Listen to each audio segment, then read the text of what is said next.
Sabi ko naman sa'yo, di ba? Huwag kang kakatok ng malakas, baka magising ang anak ko. Wala siyang alam dito. Pasensya na. Talagang ako ay makakalimutin na. Makakalimutin? Nako, baka naman mamaya kinalimutan mo na rin ang plano natin. Yan ang hindi ko nakakalimutan.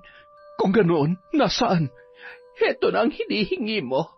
Naisalang ko na sa sagradong ritual ang mga daga at ipis na ito. Hindi mo na sila kailangang katakutan. Kung gayon, ano nang dapat kong gawin? Sa susunod na kabilugan ng buwan, pagkawalan mo sila at dun mo na ibulong ang nais mong iutos sa kanila. Gaya ng inaasahan, mangyayari ang anumang sabihin mo sa mga ito. Sige na, ako nang bahala. Umalis ka na at baka magising pang anak ko. Mandali ka. Ay, salamat nga pala, Taning. Dahil kahit marami nang nagbago sa napakahabang panahon na lumipas, binalikan mo pa rin ako. Oo na, sige na. Saka na tayo mag-usap. Kailangan ko nang bumalik sa kwarto. Sino ngayon ang unang nalugi, Tinding? Taon 2017, Pampanga. 3:30 pa lamang ng madaling araw, nagbukas na ng kusina ang mag-inang sina Raizo at Taning para maghanda ng mga putahe sa kanilang karinderya. Ganoon sila kaaga naghahanda dahil sila ngayon ang may pinakamaraming customer. Sila ang pinakadinudumog dahil sa napakamura nilang mga paninda. Madalas may nangangatok na kahit sarado pa. Ganoon katapat sa kanila ang kanilang mga suki. Ngunit unang bukas pa lang ni Raizo sa lalagyan nila ng mga karne ay napasinghal na siya at bumuga ng hininga sa malayo. Nay, saan mo ba nabili to? Bakit parang may amoy na?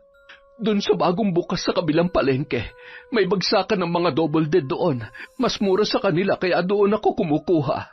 Pero ang tindi na ng amoy nito, Nay, kumpara doon sa dati mong kinukunan. Bakit ito pang kinuha mo? Mas mura nga, di ba? Siyempre, kung saan tayo mas makakamura, doon tayo. Paano naman po yung lasa? Baka mamaya, hindi na masarap to. Akong bahala dyan. Para namang hindi mo pa kabisado ang teknik ko. Basta hugasan mo na lamang at hiwain. Ako nang bahala magluto mamaya. Huwag ka na nakikialam dahil hindi mo alam ang gastusin dito. Ba't naman kasi nagtsatsaga pa kayo sa mas mura? Afford naman natin yung sa dati, di ba? Parang mas okay naman yung kaysa dito, Nay. Ay nako, dumarami na mga kakumpetensya natin. Kailangan magkaroon ng dahilan ng mga tao para manatili sa atin. Kaya doon ako kumuha para mas mapababa ang presyo ng mga ulam natin. Alam mo naman ang mga tao rito, puro butas lagi ang bulsa. Kung saan may pinakamura, doon sila nagpupuntahan. Kaya pwede ba, huwag ka na lamang makialam. Wala ka namang alam sa negosyo Di kayo na. Pero Nay, next week pala papasok na ulit ako sa trabaho. Medyo malayo nga lang dito, sa San Fernando po. Talaga? Mabuti naman kung ganon. Hindi bale, kukuha na lang ulit ako na makakasama rito. Baka naman may kakilala ka dyan na pwede mong ipasok. Naku, yun lang. Parang wala na Puro matataas ang ambisyon ng mga kakilala ko. Hindi papasok yung mga yun sa ganito lang. Si Mario pwede sana, kaso nasa Pangasinan na siya nakatira. Sayang naman. Sige, tapusin mo na lang ang paghuhugas mo dyan at ihahanda ko naman itong mga sahog. Matagal na silang gumagamit ng botya o patay na karne para sa karamihan ng kanilang mga niluluto. Madalas, idinadaan na lang yon ng kanyang ina sa matinding spices, suka at iba pang matatapang na pampalasa para matabunan ang amoy at lasa noon. Sinosobrahan din nila ang pagpapalambot sa karne para hindi mahalata na yun ay papasira na. Kadalasan din, kare-kare, menudo, adobo at iba pang ulam na maraming sahog at sarsa ang kanilang niluluto para matakpan talaga ang buong itsura ng karne. At dahil sa magaling dumiskarte sa pagluluto ang kanyang ina, nagagawa nito ng paraan para mapasarap kahit papaano ang mga putahe. Hindi pa rin yun kasing sarap ng luto sa malalaking restauran, pero mas napagtsatsagaan yun ng mga tao sa kanila kesa sa ibang karinderya na wala talagang lasa ang tinitinda. Sa ganoong paraan sila nakakahatak kahit papaano ng mga customer. Kaya naman, sila ang may pinakamalaking kita sa pwestong yun. Matagal nang tutol si Raizo sa ganoong diskarte ng kanyang ina. Mabuti na lamang may bagong trabaho na ulit siya, kaya hindi na siya magkakaroon ng dahilan na tumulong pa rito. Maging siya ay hindi na rin masikmura ang mga sirang karne na ginagamit pa nila para sa mga lutuin.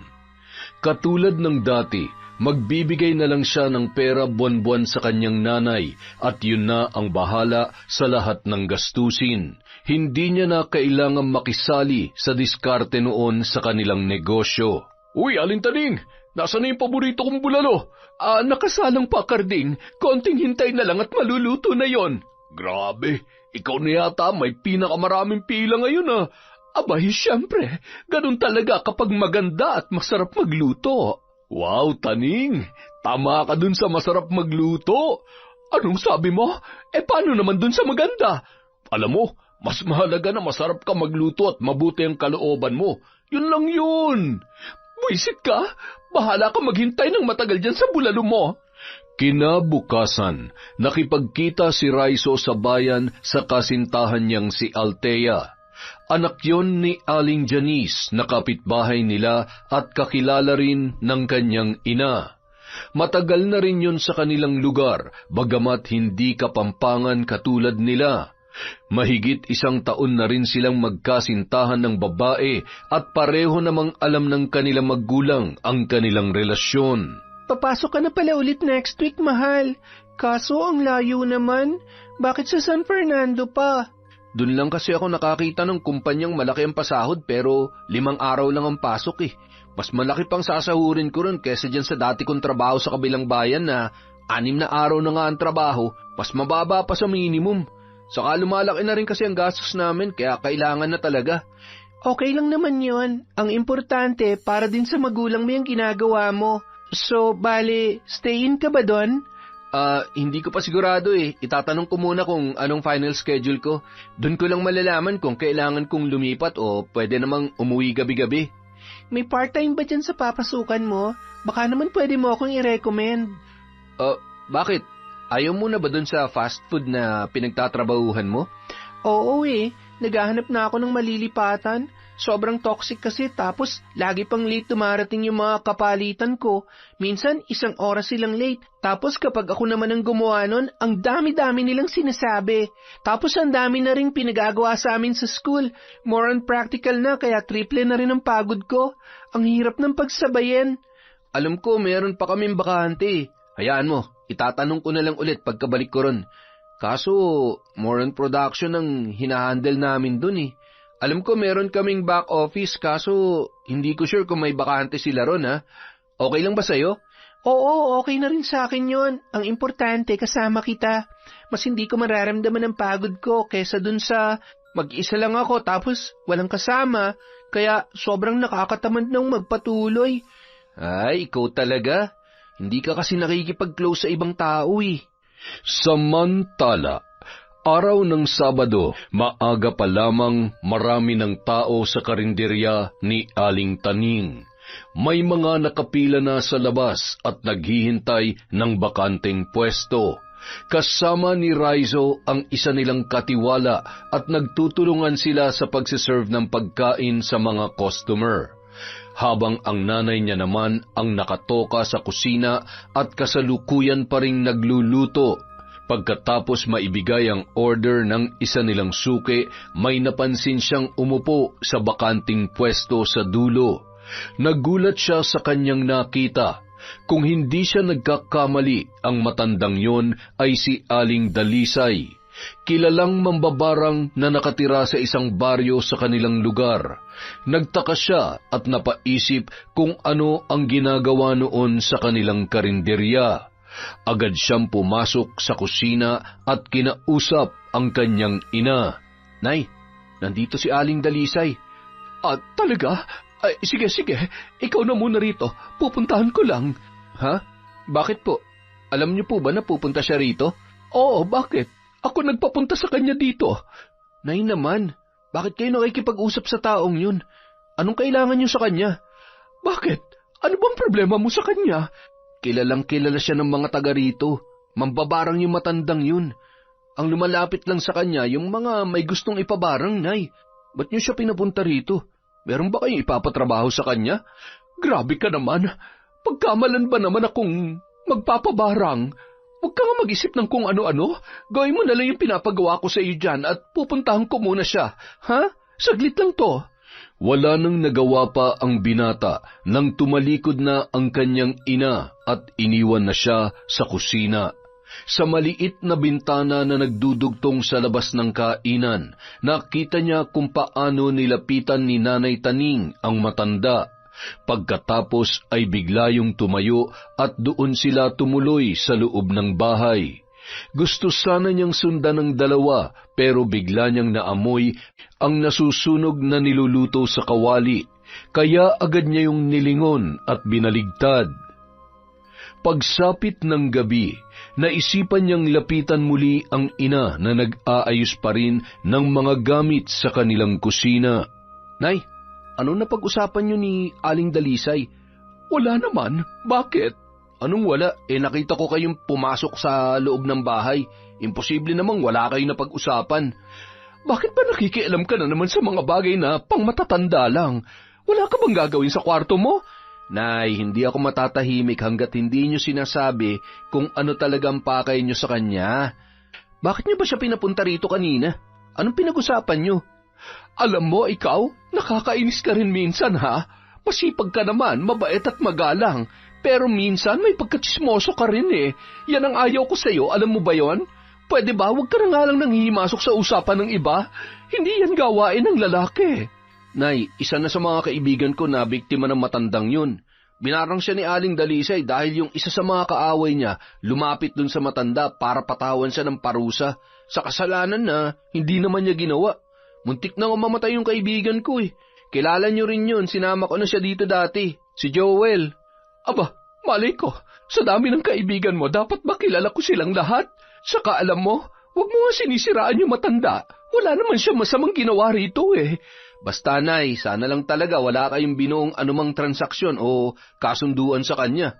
Sa trabaho nga namin dati, maraming galit at takot sa kanya eh.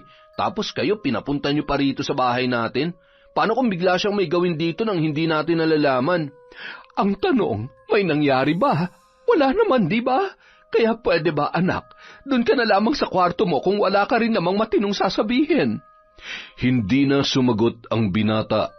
Kaya naman, kinabukasan kay Althea na lang niya sinabi ang kanyang mga nasaksihan. Nagtataka lang talaga ako eh. Hindi naman kasi kaklose ni Nanay yung Aling Dalisay na yun. Ni hindi nga namin yun nakakausap eh. Nasasalubong lang namin sa dati sa daan nung bata pa ako. Tapos minsan, nagbabatian lang, lalo na nung dito pa yung nakatira. Pero mula nung lumipat yun sa baryo, hindi na namin siya nakakausap ni Nanay at hindi na rin sila nagkukumustahan. Umunlad na rin ang buhay namin ni Nanay nun kahit nawala si Tatay. Nagkaroon kami ng negosyo, nakapagtapos ako at nakapagtrabaho na rin. Kaya nagtataka talaga ako kung bakit kahapon bigla na lang nagbalik ang matandang yun dito at pinapasok pa talaga ni Nanay sa loob ng bahay namin. Ano kayang pinag-usapan nila? Alam mo, naririnig ko lang dati ang pangalan ni Aling Dalisay eh. Alam ko mambabarang daw siya at kaya raw siya lumipat dun sa baryo dahil mas malapit dun yung mga hayop at insektong ginagamit niya sa mga ritual niya. Pero ano pa ba talaga meron sa kanya? Kasi kahit medyo nakakatakot siya, parang hindi naman ganun karami yung mga galit o takot sa kanya dito.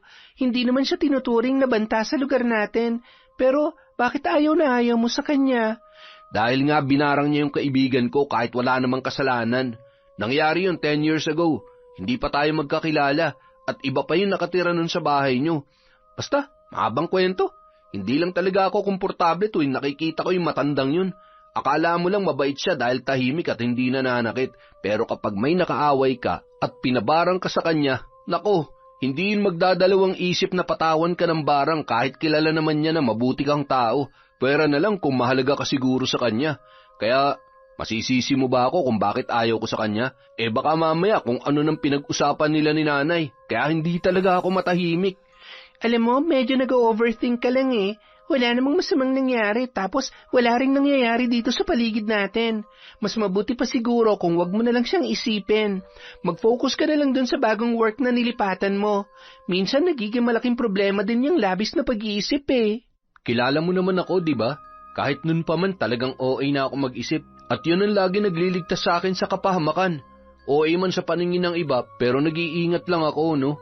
Ayoko may mapahamak sa amin. Walang mapapahamak, magtiwala ka lang. Alam mo, may hindi pa pala ako nasasabi sa'yo tungkol sa Aling Dalisay na yon. Ano naman yun? Dati nung nandito pa sa Pinas si Papa, di ba mahilig siya mamigay ng bigas, pagkain at relief goods tuwing bumabagyo? Isa yan si Aling Dalisay sa mga nabigyan namin noon. Naaalala ko pa nga, pinapasok pa siya mismo ni Papa sa bahay namin at inabutan siya ng personal na tulong. Isa yata siya dati sa mga pinaka-naapektuhan dito eh. Nawalan siya ng bahay at nasiraan din ng mga gamit dahil sa bagyo. At dahil siya lang yung pinakamatanda rito, ang daming binigay na tulong sa kanya ni na Papa at Mama. Sobrang laki naman ng pasasalamat niya. Hindi nga ako makapaniwala nung malaman ko na mambabarang pala siya eh. Kasi hindi halata sa itsura niya nung una ko siyang nakita. Matagal na yun. Ibang-iba na siya ngayon. Ako, kabisado ko yung gawin ng matandang yun. Nagpapakita lang siya na mabait sa lahat ng lumalapit sa kanya, kahit sino binabati niya. Pero wag ka, napakadali niya masilaw sa pera. Pag tinapalan mo siya ng anumang halaga, handa siyang ibenta ang katapatan niya sa'yo. At handa niya ring gawin anuman ang gusto mo, kahit makasama pa sa iba. Lalo na dun sa mga wala namang kasalanan talaga. At yan ang nangyari sa kaibigan kong si Joel noon. Alam mo bang tinulungan siya dati ni Joel nung madukutan siya? Sobrang grabe nangyari kay Joel dahil sa ginawa niya.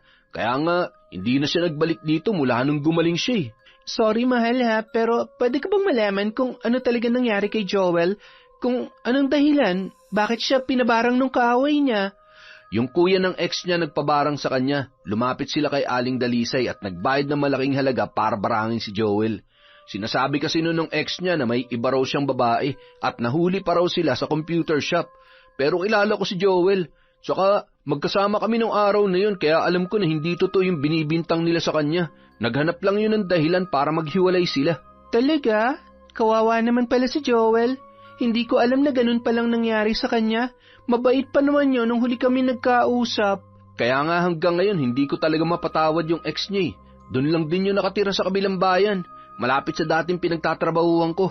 Madalas ko pa nga yung makitang tambay sa tindahan kasama yung bago niyang jowa eh.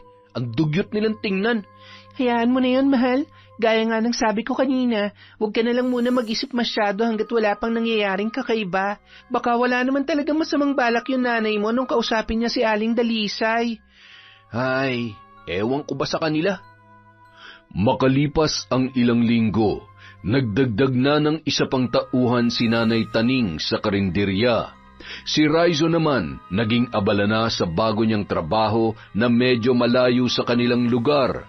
Tuwing Sabado at Linggo na lang siya nakakauwi sa magulang para maghatid ng pera at pasalubong at para na rin bisitahin ang kanyang nobya. Doon na siya nangungupahan malapit sa bago niyang pinapasukan. Nung araw na yon, namasyal silang muli sa paborito nilang tambayan sa bayan habang magkasalo sa iisang pagkain. Masaya nilang tinatanaw ang makukulay na bulaklak at halaman sa paligid habang nakaupo sa taas ng isang puno. Doon siya sinagot ni Althea, kaya doon din sila naglalagi tuwing gusto nila ng pribadong oras para sa kanilang dalawa. Kumusta ka nga pala mahal sa apartment mo? Okay ka ba doon? Oo, malawak. Tapos may sarili pa akong kwarto. Kapag may oras ka, sumama ka rin sa akin doon para makita mo. Sige, next time. Nga pala, balak magtayo ni Mama ng karinderya eh. Nung isang araw lang niya sinabi, padadalhan daw siya ng puhunan ni Papa. Ha? Talaga? Eh di maganda yun. Magaling din naman magluto yung mama mo eh. Sabi niya kasi dumarami na raw yung maruruming karinderya dun eh. Hindi ko sinasabing yung sa inyo ha. Ang ibig kong sabihin yung sa iba, bukod sa marami nang gumagamit ng mga botya, marami na rin daw nagkakasakit dito. Kaya gusto niya magtayo ng karinderya na may malinis na luto at lugar para naman may bago sa panlasa at paningin ng mga tao. Ano sa palagay mo? Sa tingin ko, maganda yun para magkaroon din ng magandang alternative ang mga tao rito. Pero ang tanong, kaya ba niya maghintay? Alam mo kasi, sa dami ng mga kainan sa atin na nagpapaligsahan sa pagpapamura ng mga pagkain nila, baka mahirapan kayong makisabay kung malinis na luto ang gagawin nyo. Ibig kong sabihin yung fresh yung karne na gagamitin, tsaka mas mahal kasi yun eh, kumpara sa nauusong botya ngayon dito sa atin. Naisip na rin nila yon, kaso gusto pa rin talaga niyang ituloy eh. Naniniwala kasi siya na kapag natikman ng mga tao yung luto niya, magkakaroon din kami ng mga customer na babalik-balik sa amin kahit pa hindi ganun kamura. Ayos yan, support kita dyan, mahal. Kaso yun nga lang, baka makalaban niya ang karinderya ni mama mo. Halos magkalapit lang kasi ang bahay natin eh. Ayos lang ba yun sa inyo? Wala namang problema sa amin yun. Gaya nga ng sinabi ko, mas maganda na may alternative ang lahat. Saka sa totoo lang, tinatamad na rin akong tumulong kay nanay. Isa rin kasi siya sa mga gumagamit ng bulok na karni. Ilang beses ko na siyang sinabihan tungkol doon pero ayaw niyang makinig. Kaya buti na lang may bago na akong trabaho kaya hindi ko na siya kailangan tulungan doon araw-araw.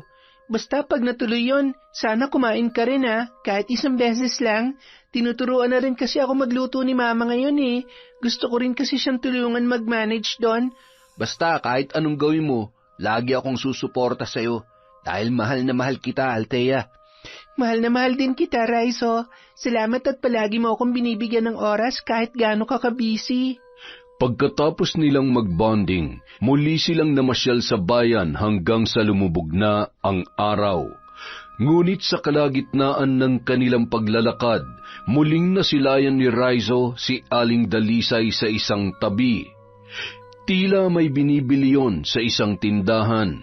Agad siyang umiwas at sinenyasan ang kanyang nobya na wag na silang tumuloy sa lugar na yon.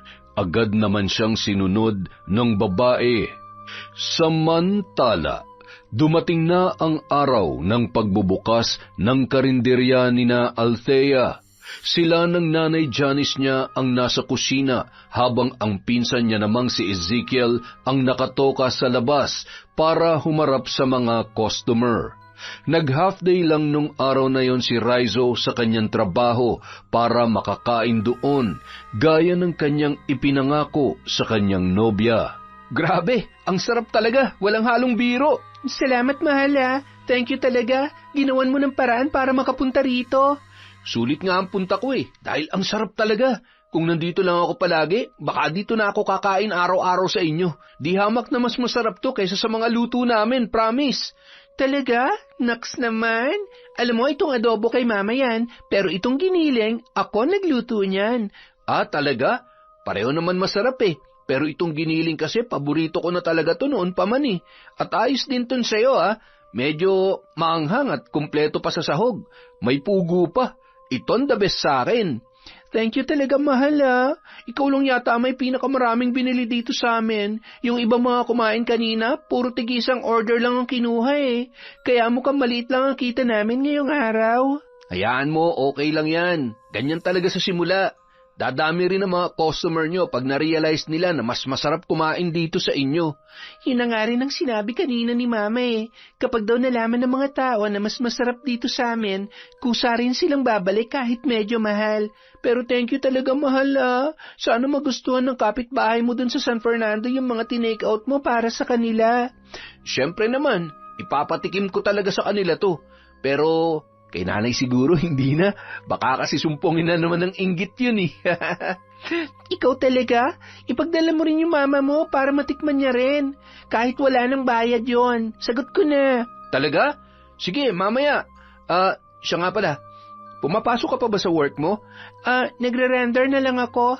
Next month, hihinto na ako. Pinapahinto na kasi ako ni Papa eh. Gusto niya kasi natulungan ko na lang daw si Mama sa karinderya para hindi na raw namin kailangan kumuha ng maraming tao.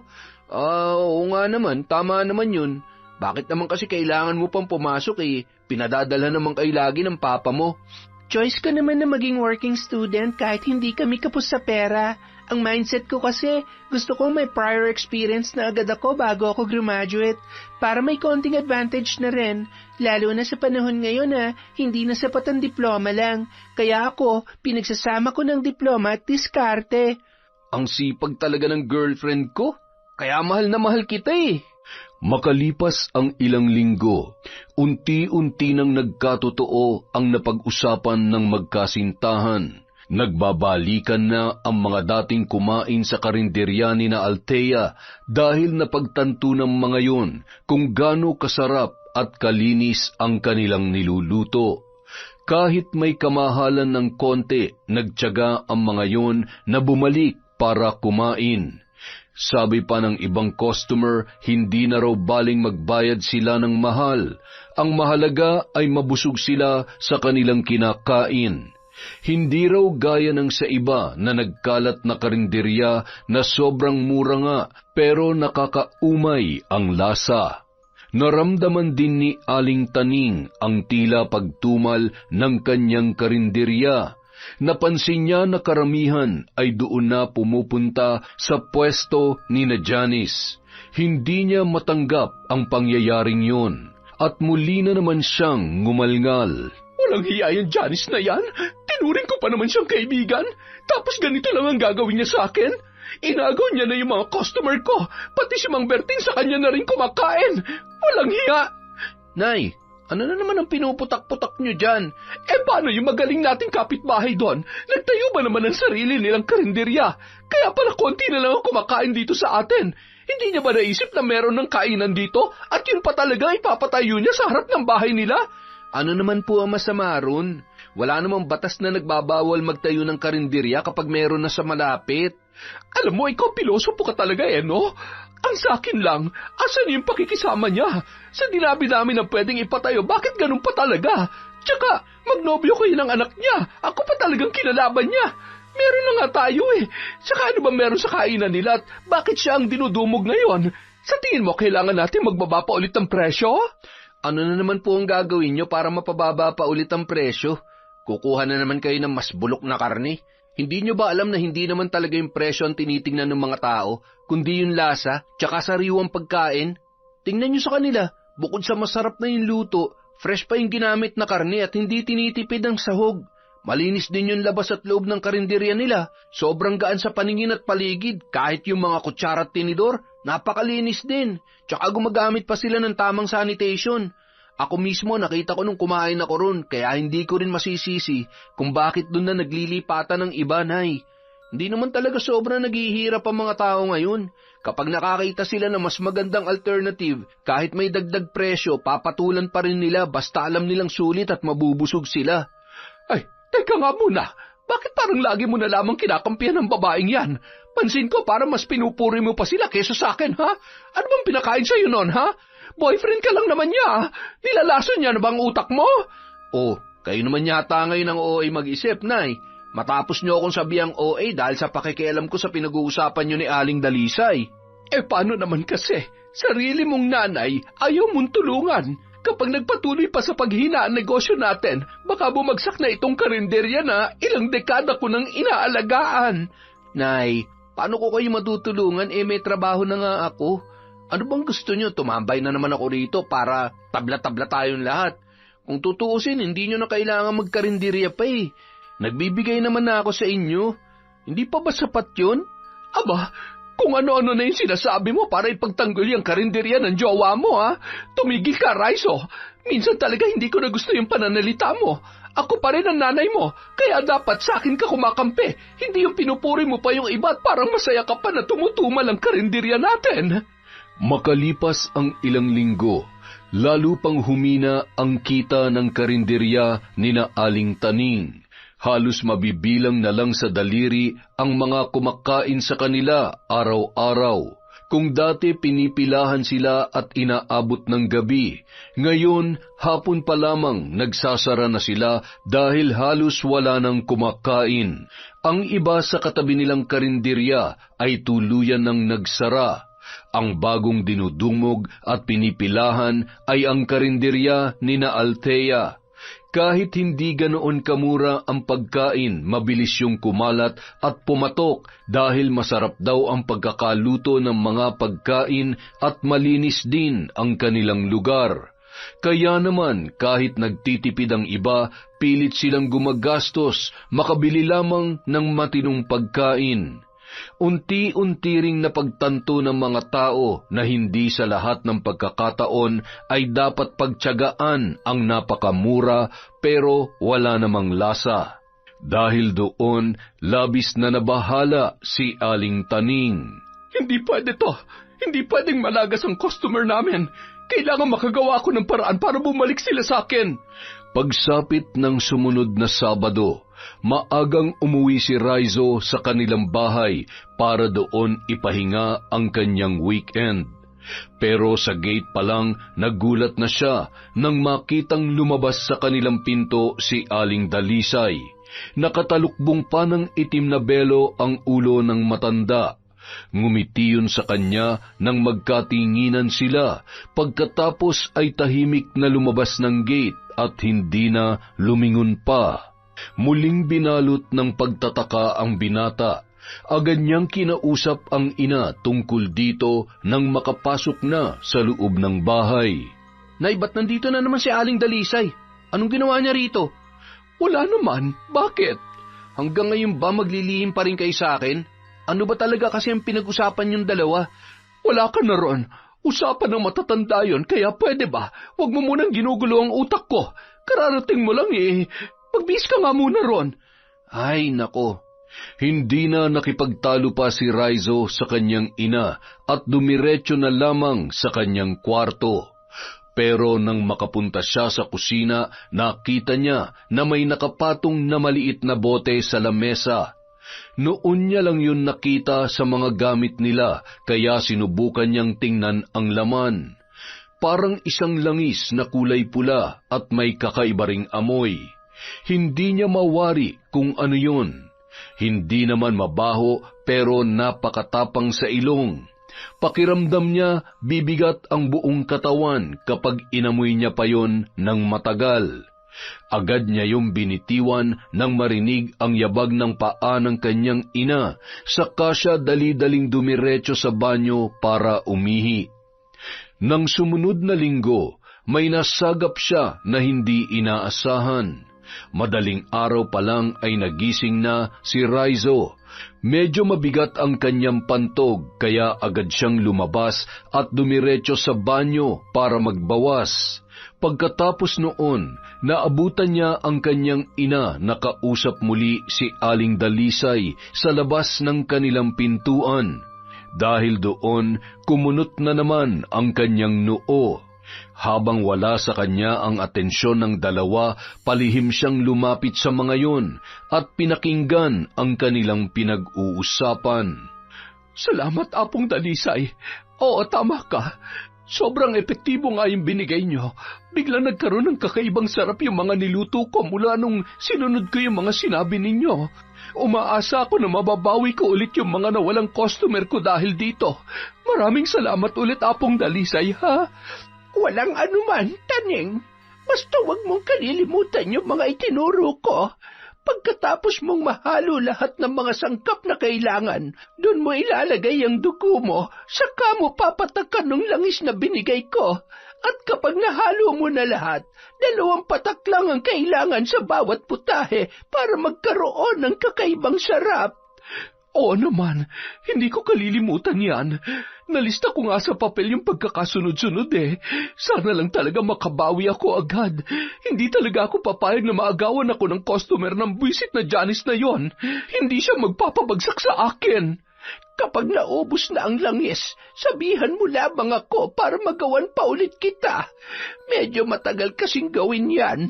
Mahaba-haba ang proseso at maraming ritual na pagdaraanan. Sige, kapag lumakas ulit ang karinderya ko, magpapagawa ako ulit.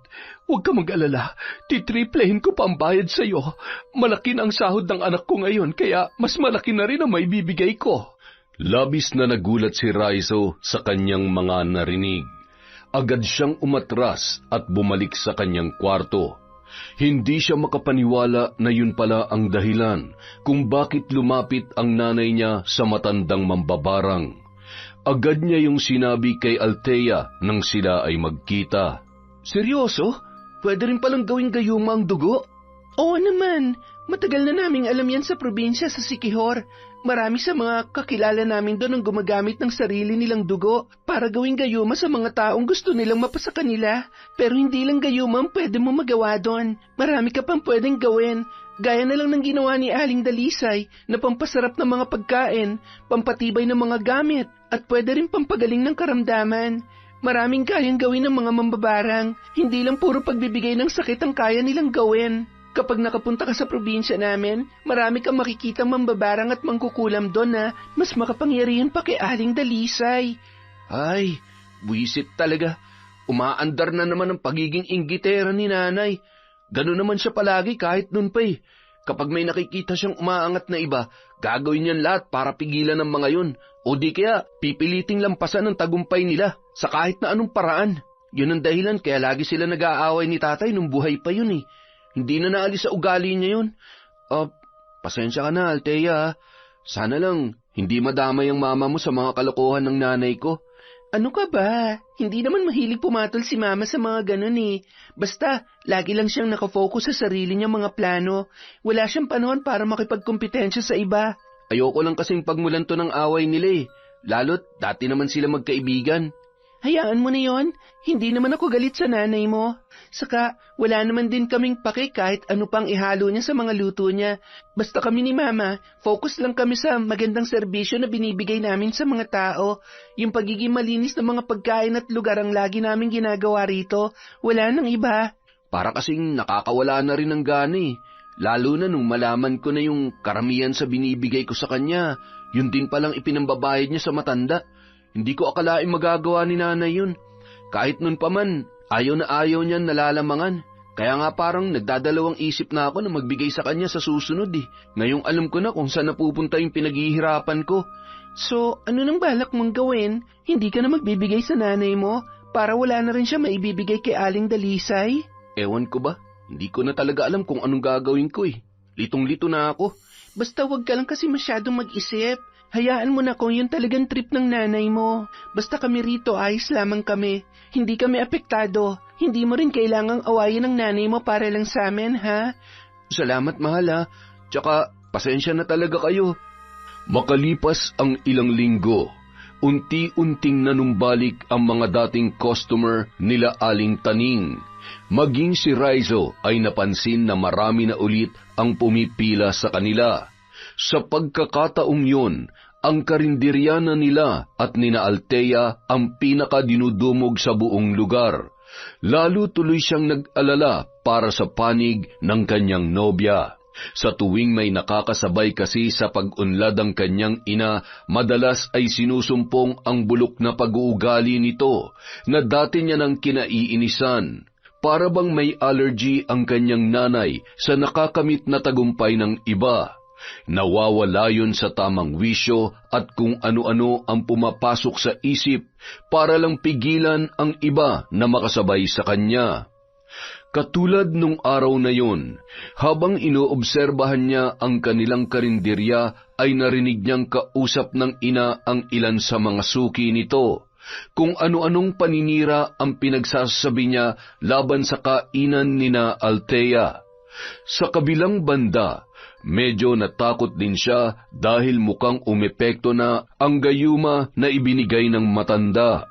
Isa yung uri ng gayuma na kaya magpasarap ng sobra sa mga putahe para balik-balikan yon ng mga customer na makakakain. Bukod sa muling pagdami ng kanilang parokyano, napansin niya na 2 hanggang 3 beses na bumabalik ang mga ito para muling kumain. Para bang dito na sila nag-aalmusal, nagtatanghalian at naghahapunan. Minsan nga, pati yung ibang ulam ay ginagawa na rin nilang merienda, bagay na hindi naman nila ginagawa noon. Hindi makapaniwala si Raizo Halos hindi niya masikmura na makita ang mga yon na kumakain, lalo't batid niya kung saan galing ang isa sa mga sangkap sa gayumang inihalo roon. Ngunit sa kabila ng lahat, nanatili pa ring matatag ang karinderya ni na Althea. Kahit nagkaroon na ulit ng kahati ang mga ito sa dami ng customer, marami pa rin ang kumakain sa kanila araw-araw at malaki pa rin daw ang kanilang kinikita. Kaya naman, hindi na lang niya kinumpronta muli ang ina tungkol dito. Lagi siyang pinapaalalahanan ng kanyang nobya na huwag makikipag-away sa kanyang ina dahil hindi naman daw nakakaapekto yon sa kanilang negosyo. Sa paglipas ng mga buwan, hindi akalain ni Rizzo na mas titindi pa ang sitwasyon. Isang araw, nakita niyang nagkasagutan sa gitna ng daan sina Aling Janice at ang kanyang nanay. Nakita niya rin na inaawat ang dalawa ng kanyang nobya. Agad niyang pinuntahan ng mga ito at nakiawat na rin siya. Agad din namang natapos ang gulong yon. Sinubukan niyang lapitan at kausapin si Althea pero hindi yun lumingon o sumagot man lamang sa kanya. Kaya naman sa mga tao na lamang sa paligid siya nagtanong kung ano ang nangyari. Pagkapasok sa loob, agad niyang hinarap ang kanyang nanay Taning. Nay, ano po ba nangyari? Ba't kayo nakipag-away sa labas? Ba't hindi mo tanungin yung nobya mo kung anong ginawa ng nanay niya sa akin? Imposible naman sila nagsimula ng gulo, Nay. Ayon sa mga tao sa labas, kayo raw po ang sumugod. Anong ako? Hoy, kararating mo lang. Wala kang alam sa nangyari. Sila ang unang sumugod dito. Ako ang unang sinugod nila. Nananahimik ako rito tapos bigla silang dumating at kung ano-anong pinagsasabi sa akin. Pero sino po ba talagang pulot-tulo nito, Nay? Hindi ba kayo rin naman? Sa tingin nyo, anong dahilan kung bakit sila susugod dito? Huwag nyo sabihin na hindi nyo alam. Ano na naman bang pinagsasasabi mo dyan? Huwag mo sabihin kakampihan mo pa sila dahil lang nanay yun ng jowa mo. Umayos ka, Rizzo. Totoo naman po eh. Akala nyo ba hindi ko kayo narinig noon? Kung ano-anong paninira sa kanilang binubulong nyo dyan sa mga suki natin. Hindi nyo pwedeng itanggi yun dahil ako mismo nakarinig sa inyo. At dahil sa mga pinagsasabi nyo, kumalat tuloy yun at nakarating sa kanila. Kaya natural, may karapatan sila magalit sa inyo. Marangal yung negosyo nila, Nay. Hindi ka nila siniraan kahit nung umangat yung negosyo nila. Pero kayo, anong ginawa nyo?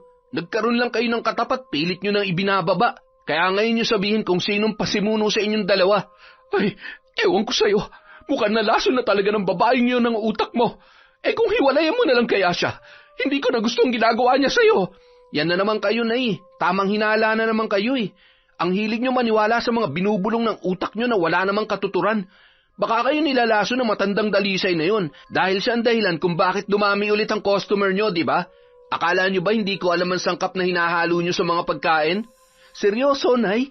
Aabot talaga kayo sa ganun? Para lang malamangan yung mga taong umaangat sa buhay. Gagamit talaga kayo ng itim na karunungan para lang iangat ang sarili nyo? Mahiya naman kayo. Hoy, nanay mo ko. Huwag mo akong pinagsasalitaan ng ganyan. Lahat ng ginagawa ko para sa kinabukasan natin. Para sa iyo. Anong para sa akin? Saan nyo ba dinadala yung mga perang kinikita ng karinderya? Di ba sa pansarili nyo lang din? Kapag nakakaipon kayo ng marami, pinambibili nyo lang ng bag, ng sapatos, at ng damit para may maipagmayabang kayo sa mga kapitbahay natin. Noong nag-aaral ako, konti lang naman ang binibigay nyo sa akin ah. Ultimong baon ko, si tatay ang nagbibigay nun nung buhay pa siya. Buti na lang, nung time na yun, scholar ako, kaya nakalibre ako sa mga gastusin. Wala naman kayong ginawa para sa akin, Nay ah. At kaya nagkasakit si tatay dahil din sa inyo. Akala nyo hindi ko alam ang lahat ng yun? Hindi ko lang sinasabi sa inyo dati dahil nanay ko kayo. Pero ngayon, hindi na talaga ako makapagpigil dahil sobra na tong ginagawa nyo. Hindi na tama to. At wala na akong pakialam kahit ano pang isipin nyo sa akin. Huwag mo akong sinusubukan, ha? Hindi mo alam kung anong kaya kong gawin. Ganyan palang tinuturo sa ng babaeng yon, ha? Ang sumagot sa magulang? Sige, huwag ka mag-alala. Kung ayaw mo makipaghiwalay sa kanya, akong gagawa ng paraan para mangyari yon. Maghintay ka lang. Bakit? Anong gagawin nyo? Lalapit na naman kayo kay Aling Dalisay? Magpapagawa na naman kayo ng kung ano-anong kademonyohan para sirain kami? Subukan nyo lang, Nay. Hindi ko kayo mapapatawad. Hoy! Huwag mo ka akong tinatalikuran! Hindi pa tayo tapos! Rizzo! Ilang beses tinawagan ni Rizzo ang kanyang kasintahan, pero hindi yun sumasagot. Mukhang galit na rin sa kanya si Althea. Hindi tuloy siya matahimik nung gabing yon. Kaya naman, kinabukasan agad siya nagpunta sa bahay ng mga yon, ngunit wala doon ang babae. Sa halip, ang pinsan nitong si Ezekiel ang kanyang nakausap. Tol, nasan si Althea? Wala siya rito eh. Saan kaya siya nagpunta? Ang bili niya, huwag ko raw sabihin sa'yo. Ha? Baka naman pwede mong sabihin. Boyfriend niya naman ako eh. Ang kulit mo rin eh, no? Kasasabi lang, di ba? Huwag ko nga raw sabihin sa'yo. Ba't hindi mo respetuhin yung desisyon ng pinsan ko? Huwag mong pilitin, ayaw ko makausap. Baka lang kasi makumbinsi mo siya. Sige na naman oh. Nakikiusap ako, tol. Alam mo, payo lang ha. Kapag may galit sa'yo yung jowa mo, huwag mong pilitin makipag-usap kung ayaw talaga. Lalo lang yun magagalit at lalo kang iiwasan. Buti pa, bigyan mo ng panahon para makapagpahinga at makapag-isip. Huwag mo munang sabayan ang init ng ulo. Lalo na't hindi rin biro yung ginawa ng nanay mo sa mama niya. Intindihin mo na lang. Oo, sige. Babalik na lang ako sa susunod na araw. Pero hihingi rin sana ako ng pabor, tol. Baka naman pwede mo siyang sabihan na gusto ko siyang makausap. Pakisabi, hindi ko naman kinakampihan si nanay. Galit din ako sa mga ginagawa nun. Oo, sige, pero ang dami kong trabaho ngayon eh. Labag na nga sa loob ko na nandito ako tapos kukulitin mo pa ako. Wala nang nagawa pa si Raizo kundi ang umalis na lamang. Nagpalipas muna siya ng ilang araw at kahit masakit sa kanyang loob, pinilit niya ang sarili na wag munang kulitin sa text o tawag ang kanyang kasintahan. Makalipas ang ilang araw, muli niyang binalikan ang karinderya ng kanyang kasintahan. Mabuti na lamang naabutan niya ang babae sa harap at nag-aabot ng order sa mga customer. Akala niya ay lalayo yon at itataboy siya. Mabuti na lamang at lumapit din yon sa kanya. Pagkatapos ay sinenya siyang lumabas at doon sila nag-usap sa isang gilid. Napadalaw ka. Mahal, galit ka ba sa akin? Ang totoo niyan, hindi na. Pasensya na sa nangyari nung nakaraan. Medyo nadala lang kasi ako ng emosyon ko eh. Ayos lang yun, naiintindihan ko. Ako nga dapat humingi ng tawad sa inyo ng mama mo eh. Kasi alam kong yung nanay ko talaga nagkamali. Noon pa man narinig ko na siyang may sinasabi tungkol sa inyo nung makita niyang umaangat na kayo. Kaso wala akong ginawa para pigilan siya. Pasensya na ulit ha. Kalimutan mo na yon. Saka malamig naman ang ulo ni mama ngayon. Hindi na siya galit. Kahit siya medyo nagsisi rin daw sa ginawa niya na pagsugod. Hindi lang daw niya napigilan yung sarili niya nung una dahil sobrang nagulat daw siya sa mga ibinalita sa kanya. Isa kasi sa mga suki namin dito nagsabi tungkol sa mga pinagsasasabi ng nanay mo. Sobrang nasaktan siya ron kaya nadala din ang emosyon niya. Salamat ha. Ang importante, okay na tayo. Yun lang naman ang inaalala ko eh. Hayaan mo, gagawin kong lahat para kausapin siya at para hindi na maulit yung nangyari. Ayoko kasi na maapektuhan yung meron tayo sa kung anumang away ng mga nanay natin eh. Salamat mahal ha, naiisip mo yung mga ganyang bagay. Huwag ka mag-alala, sasabihan ko rin si mama. Saka tingin ko hindi naman siya galit sa'yo eh. Labas ka sa anumang sama ng loob niya sa nanay mo. Nakakapanghinayang nga lang lalo na't close naman sila dati. Pero na-appreciate ko yung pag-amin mo sa pagkakamali ng nanay mo at hindi mo siya pinagtatakpan. Paano? Okay na tayong dalawa ha?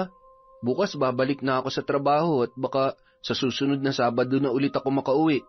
Sana wala nang maging problema sa atin dahil hindi ako makapagtrabaho ng maayos eh. Huwag ka mag-alala, hindi naman ako galit sa'yo, kaya huwag mo nang isipin yon. Kita na lang tayo ulit sa susunod na Sabado. Ipapatikim ko sa iyo yung bago naming recipe. Wow, ayos yan!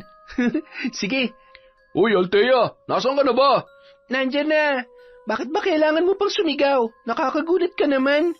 Wow, mukhang nagkabati na magjowa.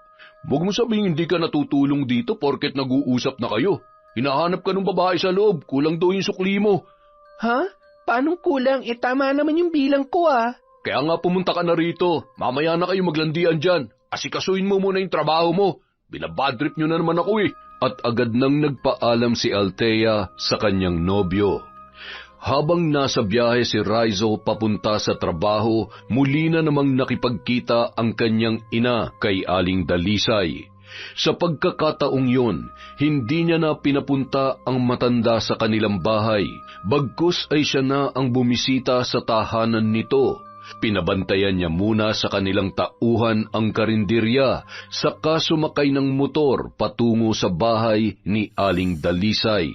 Pagpasok sa bahay ng matanda, bumungad sa kanya ang mga kagamitan noon sa pambabarang, kabilang na ang mga garapon na naglalaman ng hayop at insekto, mga manika na halos kasing laki ng sanggol, at mga tuyong dahon at palay na dinudurog para ihalo sa ilang mga sangkap at gamot na kanyang tinitimpla.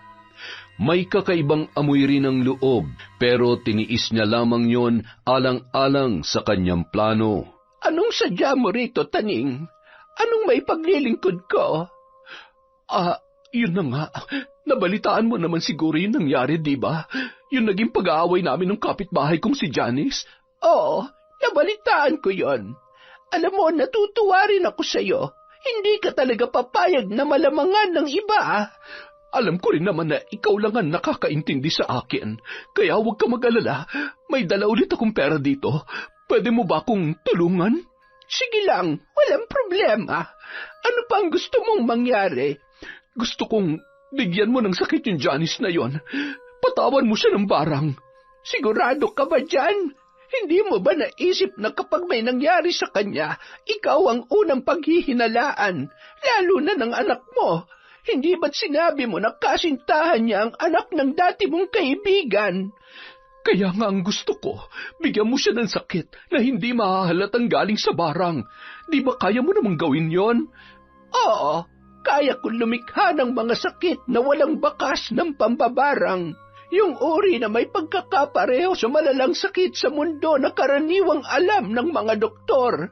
Sa parang yon, hindi sila maghihinala na barang ang dahilan ng pagkakasakit niya.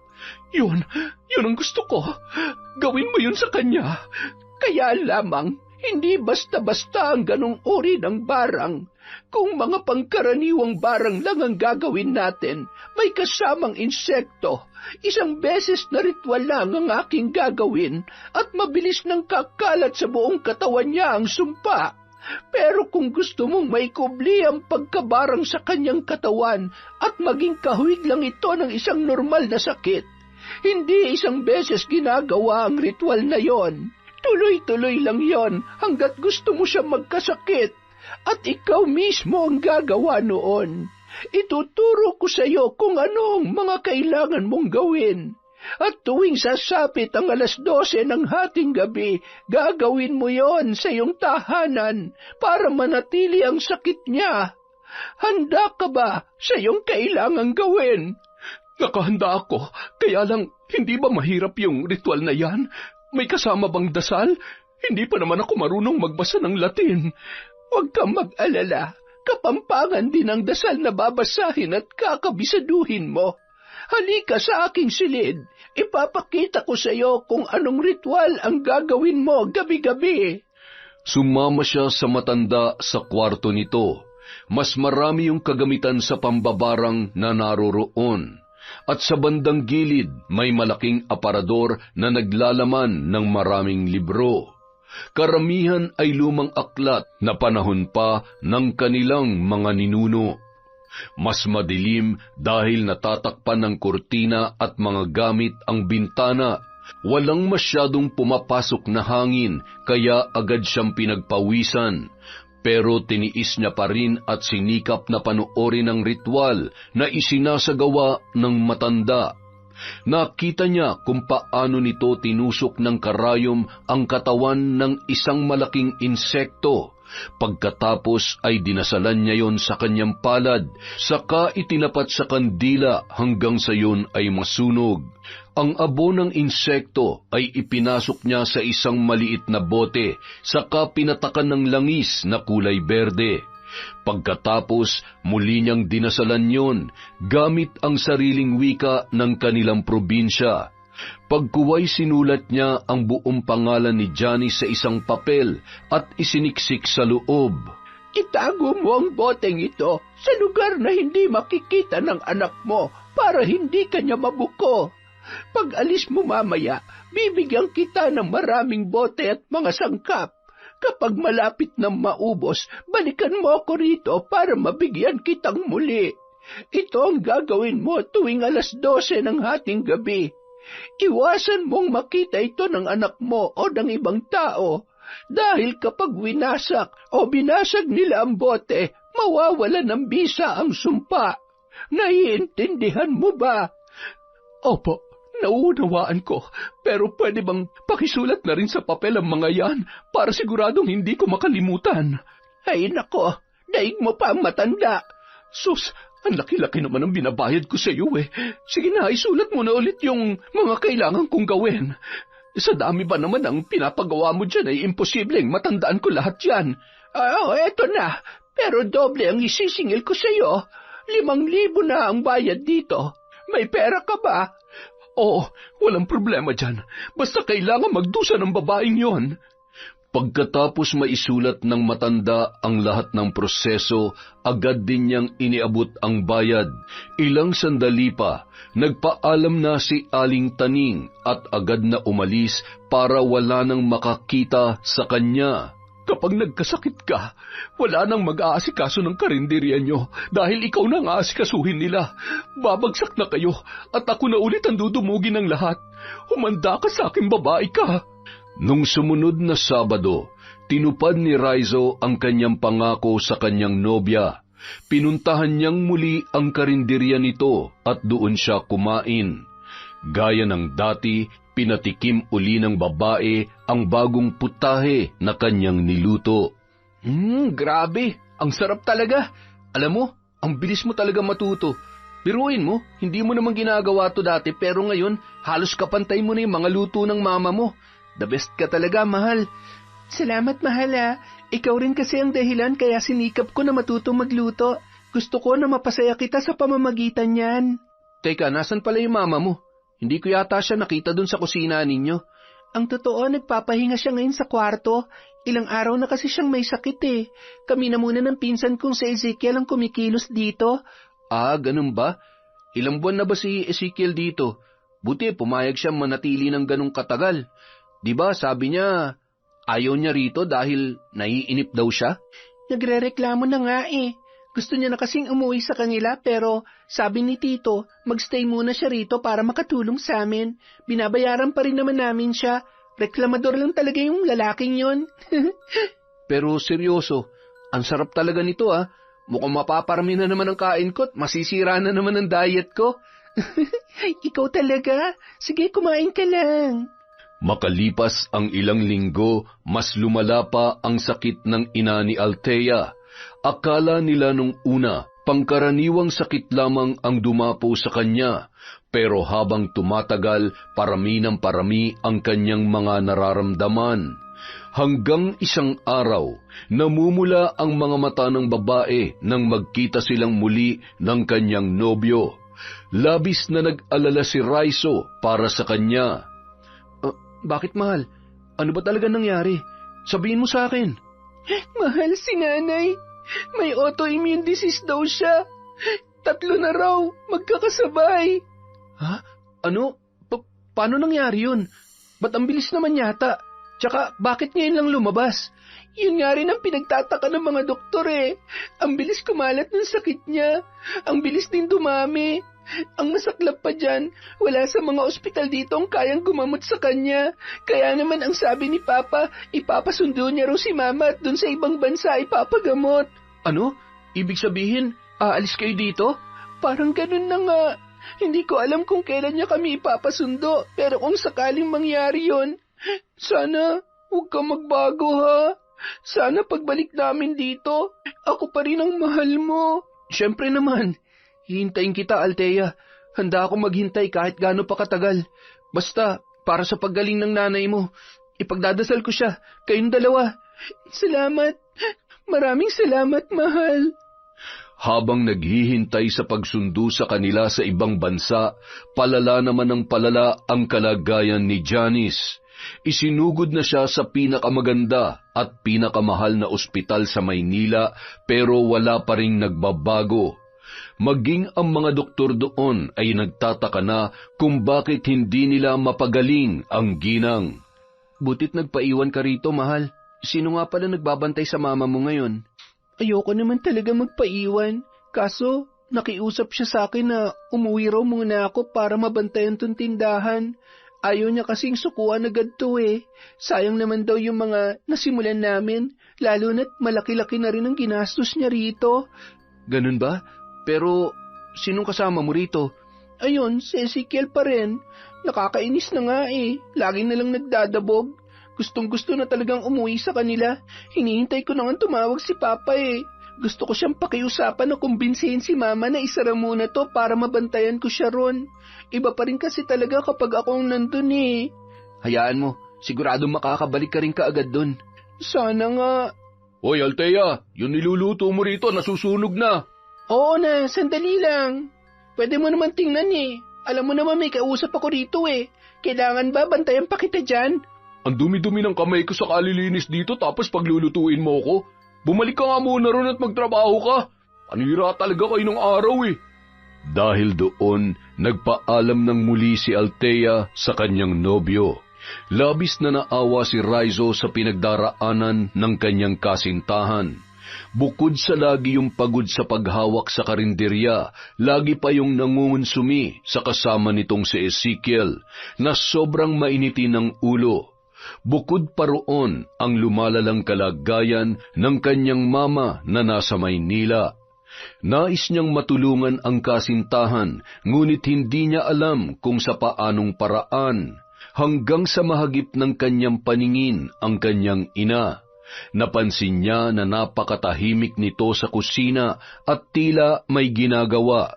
Pinagmasdan niya yung mabuti. May napapansin siya na kakaiba sa mga kinikilos nito na hindi niya mawari.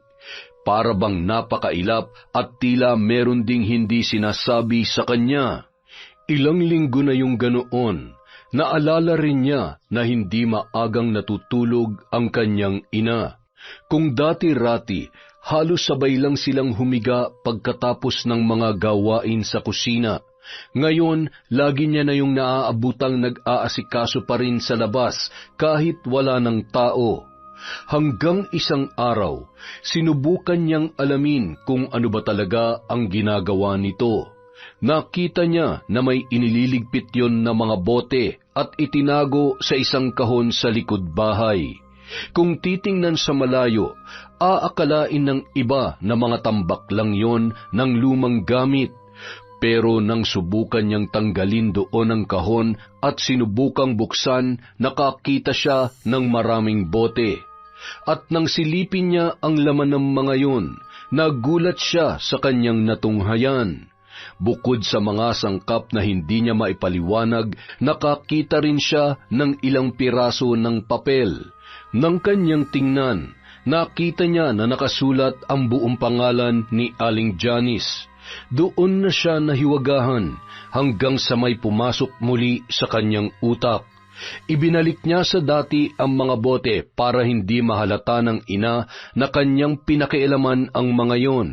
Pagkatapos ay nagkita silang muli ni Althea kinabukasan. Mahal, mukhang alam ko na kung paano matutulungan ng mama mo. Bakit mahal? Anong nangyari?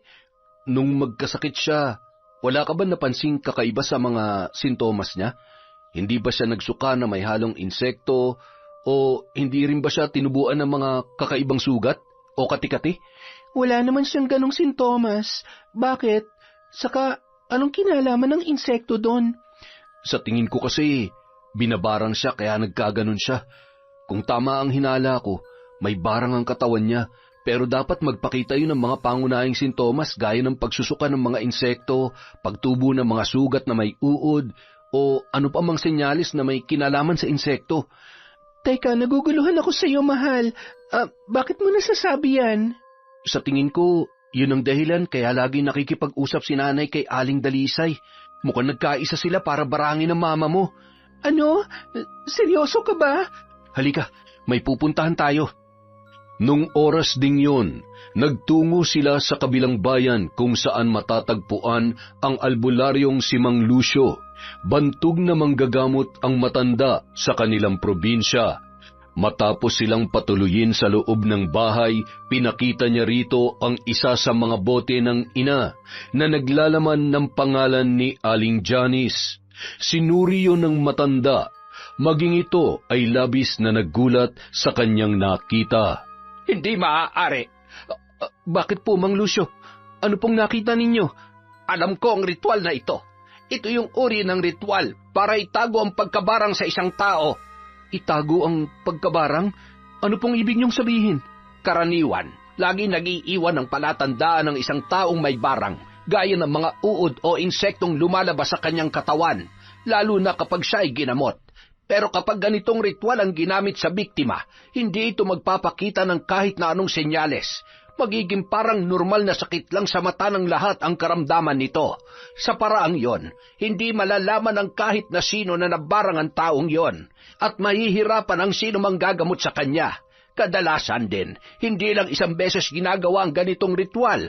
Kailangan itong gawin ng paulit-ulit para tumagal ang sumpa. Ngayon malinaw na sa akin ang lahat. Ito ang dahilan kaya lihim na nag-uusap si Nanay at Aling Dalisay. Kumpirmado na, Althea. Binarang nga nilang mama mo. Ano ka mo? Si Nanay Taning mo? Lumalapit na muli kay Tandang Dalisay? Yung mambabarang? Opo, tama po kayo. Mang Lucio, sana matulungan niyo po kami. Ano pong dapat gawin para mawala ang sumpa ng barang sa katawan ni Aling Janice? Sobrang nahihirapan na po siya ngayon sa ospital eh. Palala na ng palala yung sakit niya at walang magawa ang mga doktor sa kanya. Kailangan yung basagin ng mga bote, pati na naglalaman ng kanyang pangalan. Sa ganoong paraan lang hihinto ang sumpa sa kanya. Kung ganoon, pwede niyo po ba kaming samahan sa bahay? Pagsapit ng hapon, nakauwi na sila sa bahay ni na Aling Taning. Nagtaka pa ang kanyang nanay kung bakit kasama niya pati ang albularyo na si Mang Lucio. Anong ginagawa niyo rito? Nay, wag na po kayo magsinungaling. Alam na namin ang lahat.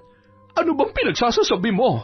Alam na namin na kayo nagbibigay ng sakit sa nanay ni Althea gamit ang boteng ito na galing sa mambabarang. Tama ako, di ba? Akala niyo siguro hindi namin malalaman, no?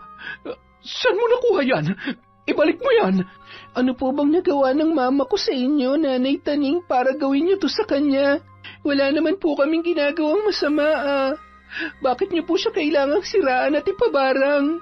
Huwag mo ako matatawag na nanay. At huwag kayong gumawa ng eskandalo rito sa karinderya ko. Pinagtitinginan na tayo ng mga tao. Dapat lang na dito tayo mag-usap para marinig nila. Para din malaman nila kung anong ginagawa niyo, Nay. Na para bang kayo lang ang may karapatang umangat dito sa mundo. At kapag nakakita kayo ng ibang tao na nagtatagumpay sa buhay, gumagawa kayo ng paraan para bumagsak. Nanay mo ko, wala kang karapatang pagsalitaan ako ng ganyan. Matuto kang gumalang. Ako nagpalaki sa'yo. Makinig kayong lahat. Para sa kaalaman nyo, may halong gayuma yung kinakain nyo. Nakipagsabuatan ng nanay ko kay Tandang Dalisay na salot para pasarapin ang pagkain niya gamit ang sarili niyang dugo at mga sangkap sa pambabarang. Botsari ng ginagamit ni nanay para makatipid at kumita ng malaki. Dahil sa narinig, biglang nagsigawan ang mga tao. Ang iba ay isinaboy ang kanilang pagkain. Ang iba naman ay nag-alisan agad kahit hindi pa nakakapagbayad. Mayroon din na nag-report na sa barangay. Sandali, huwag kayong umalis. Napakasama mo talagang bata ka. Tuluyan ng nilaso ng babaeng yan ang utak mo. Kayo po ang lason sa lugar na to, Nay. Kahit nanay ko kayo, hindi ko kayo kakampiyan sa kabalbalan nyo. Dapat lang po na matigil na ito, Nay. Itigil mo ng kahibangang ito, Taning. Huwag mong hintayin dapuan ka pa ng karma. Tumigil ka! Mga walang iya kayong lahat! Wala nang nagawa si Aling Taning nang kunin nila ang mga kahon na itinatago nito. Saka binasag ang mga bote at pinunit ang papel kung saan nakasulat ang pangalan ni Aling Janice. Dahil sa pagbagsak ng ali, doon lang naglakas loob ang iba pang mga biktima na magsalita. Inamin nila na kahit sila ay alam na rin pala ang pakikipagsabwatan nito kay Aling Dalisay, para pabagsakin ang kanyang mga kakumpetensya sa kanilang lugar. Gamit ang itim na karunungan, inutusan ng mga ito na magpakalat ng insekto, hayop at bakterya sa mga karinderya at negosyong kinamumuhian ni Aling Taning para ang kanilang karinderya ang puntahan ng mga parokyano. Dahil sa nangyari, nagawa nilang ipahuli si Aling Dalisay na nakikipagtulungan din pala sa iba pang mga karatigbayan para sa ibang uri naman ng pambibiktima. Pinagkakakitaan nito ang pagbibigay ng maruruming serbisyo sa ibang tao. Tumatanggap ng mga kliyente na handang magpabarang, makapanira lamang ng iba gamit ang itim na karunungan. Nang gabing yun, nagwakas ang kasamaan at kasakiman ni Aling Taning, pati na rin ang matandang mambabarang. Makalipas ang 1 buwan, sinundo na ni Althea ang kanyang ina na si Aling Janice. Hindi na natuloy ang pagpunta nila sa ibang bansa dahil bigla yung gumaling sa kanyang karamdaman. Misteryosong nawala ang lahat ng autoimmune disease na lubhang ipinagtataka ng mga doktor. Dahil yon sa tulong ni Mang Lucio, bukod sa kanila, tinulungan na rin nito ang iba pang biktima para matanggal sa kanilang lugar ang anumang barang o sumpa na ipinataw roon. Nung mga panahong ding yun, si Aling Taning naman ang nagkasakit at kasalukuyan itong binabantayan ni Naraiso sa ospital. Maya-maya, dumalaw sa kanila si Althea. Saglit niyang iniwan ang ina sa silid nito at doon sila nag-usap sa labas. Salamat dito sa pasalubong mo, mahal ha. Kumusta na palang nanay mo? Ayun, nakaschedule siya para ilipat sa mas malaking ospital. May nakitang bukol sa dibdib niya eh. Breast cancer daw. Ganun ba? Sigurado ka bang breast cancer yon at hindi barang? Hindi mo ba siya sinubukang ipasuri muna kay Mang Lucio? Ginawa ko na yun. Kahit si Mang Lucio mismo, kinumpirma na wala raw kahit anong kulam o barang sa katawan ni nanay. Hindi rin daw siya naengkanto. Yung sakit niya raw ngayon, natural na sakit talaga. Ganun ba? Ipagdarasal ko ang nanay mo, Raiso. Alam kong malaking pagkakamali ang nagawa niya, pero naniniwala rin ako na pwede pa siyang magbago. Sana nga, Althea. Kahit ako, gusto ko rin na gumaling si nanay at makapagsimula ulit kami. Nakausap ko siya kagabi. Nagsisisi na raw siya sa lahat ng nagawa niya. Gusto ko siya makausap, mahal. Gusto kong sabihin sa kanya na hindi kami galit ni Mama. Baka sakaling makatulong sa recovery niya kapag alam niyang merong kahit isa sa mga biktima niya ay handa siyang patawarin at bigyan ng pagkakataon. Naku, maraming salamat, mahal ha. Salamat sa pag-intindi sa nanay ko. Ngayon, natutulog pa siya eh. Pero pumasok na tayo sa loob. Hintayin na lang natin siya magising para makita ka agad niya. Sige, halika na. Siya nga pala, meron din akong pasalubong para sa kanya. Maraming salamat talaga, mahal. Walang anuman, mahal. Salamat din dahil hindi mo pinanigan ng nanay mo kahit may mali siya. Ipinaglaban mo pa rin ang dapat kahit alam mong pwede itong makasira sa inyo. Kaya naman, asahan mo na magiging mas loyal pa ako sa'yo. I love you, Raiso. I love you too, mahal. Maraming salamat. Pagkatapos nila mag-usap ay pumasok na sila sa loob ng silid para bantayan si Aling Taning. Nang magising yun, ang dalagang si Althea ang una niyang nasilayan at naging masaya ang kanilang pag-uusap. Yon! At dahil dyan, meron po tayong shout-out. Maraming salamat po ulit. Una pa lang sa inyong walang sawang pagsuporta sa Kwentong Enteng. Simulan na po natin kay Mirna Castro. Hello din po kay Ma'am Vicky Abut, kay Noli Lacorte Rodessa Balasanos at Jill Camillon from Lynn, Kaunes. Hi po kay Black Vein on the Run, kay Beverly Carbajosa, kay Rosemary Casonete, kay Leonida Torrenueva. Hello po kay Chris Alcantara, kay Kat Burglar Cutie. Hello din po kay Febe Ranyada, kay Alma Tanguan, kay Charlene Gumansing, Winnie Belmas. Videos went viral. Hello din po kay Erica Ember, kay My Favorite Song Collection, kay Badge Torres, Arlene Torquiza, Manisan Mamot Mapadtaya, kay Pamela Allen, hello po. Hi kay Margie Banosong, kay Neneng Maria Love, kay Janaya Dagison, kay Weng Orasyon, kay Angel Factor, sa Balagtas Family sa Pampanga from Josephine Beroya. Hi po kay May Fugaban, kay Christina Resurrection, Faye Jade Faith Batarilan at Jerry Sabella from Kaizeni. Hello po kay Ella Heda, kay Mariza Belda, kay Hilario Patra Jasmine. Hello din po kay Mamiliana Nalugon, kay Sam Escobar, sa Madel Usman Abregana at Amuela family from Norsen TV, kay Che Orlanes. Hello po kay Corfiliera Vlog, kay Joy Aniban, kay Elizabeth Sune, kay Nelia Fancubit. Hi din po kay Michelle Marciano from Saudi Arabia, kay Cliven Dubalan, sa Kieta at Oliveros family from Marlon Kieta, kay Siti A. Noor, kay Leia Isogon. Hello po kay Vilma Bautista, sa Naling family at Marilor Guevara. Hi po kay Ira Liano, kay Rose Ann Rama, kay Rogelio Moresquita, Monica Nieves, Honey Austria, sa mga taga Qmart from Pinsan, Virgil Latore. Hello din po kay Jovelyn Galo at kay Via Pau. Maraming salamat po sa walang sawang pagsuporta sa Kwentong Enteng.